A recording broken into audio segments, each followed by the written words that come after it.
ಮಂಗಳೂರಿನ the ocean pearl hotel, ideal ice cream, V4 news ಮತ್ತು ಕಲಾ ಸಾಧನಾ music school ಸಹಭಾಗಿತ್ವದಲ್ಲಿ ರಾಷ್ಟ್ರೀಯ ಮಟ್ಟದ ಹಿಂದೂಸ್ತಾನಿ ಗಾಯನ ಸ್ಪರ್ಧೆ ಮಂಗಳೂರಿನಲ್ಲಿ ಜರುಗಿತು. ನಗರದ ಟಿಎಂಎ ಪೈ ಕನ್ವೆನ್ಷನಲ್ ಸೆಂಟರ್ನಲ್ಲಿ ನಡೆದ ಕಾರ್ಯಕ್ರಮವನ್ನು ಸಿಎಂ ಎಚ್ಡಿ ಕುಮಾರಸ್ವಾಮಿ ಅವರು ಉದ್ಘಾಟಿಸಿದರು.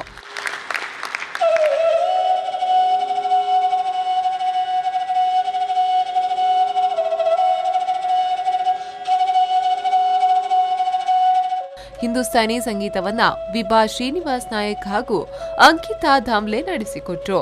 ಇವರ ಜೊತೆಯಲ್ಲಿ ಕೊಳಲು ವಾದನದಲ್ಲಿ ಪ್ರಸಿದ್ಧಿ ಪಡೆದಿರುವ ಎಸ್ ಆಕಾಶ್ ಅವರ ಕೊಳಲು ವಾದನ ಮತ್ತಷ್ಟು ಸಂಗೀತ ಲೋಕಕ್ಕೆ ಕೊಂಡೊಯ್ಯಿತು. ಆಕಾಶ್ ರವರ ಕೊಳಲು ವಾದನಕ್ಕೆ ತಬಲಾವನ್ನ ಆಕಾಶ್ ಈಶಾನ್ ಘೋಷ್ ಕೈಜೋಡಿಸಿದ್ರು.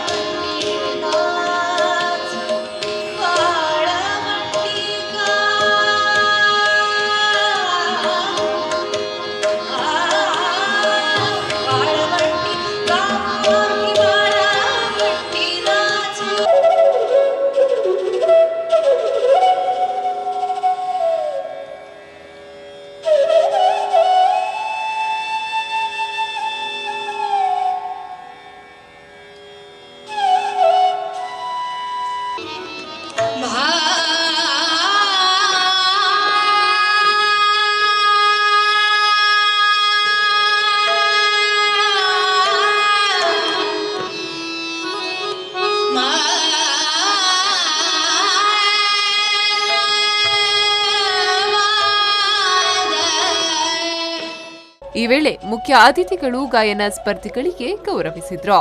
ಇನ್ನು ಐಡಿಯಲ್ ಐಸ್ ಕ್ರೀಮ್ನ ಮ್ಯಾನೇಜಿಂಗ್ ಡೈರೆಕ್ಟರ್ ಮುಕುಂದ್ ಕಾಮತ್ ಅವರ ತಾಯಿ ಜಯಪ್ರಭಾಕರ್ ಕಾಮತ್, ವಿಶ್ವ ಕೊಂಕಣಿ ಕೇಂದ್ರದ ಅಧ್ಯಕ್ಷರಾದ ಬಸಿವಾಮನ್ ಚೆನ್ನೈ, ಮಂಗಳೂರಿನ ದಿ ಓಷನ್ ಪರ್ಲ್ ಹೋಟೆಲ್ನ ಉಪಾಧ್ಯಕ್ಷರಾದ ಬಿಎನ್ ಗಿರೀಶ್ ಮತ್ತಿತರರು ಉಪಸ್ಥಿತರಿದ್ದರು.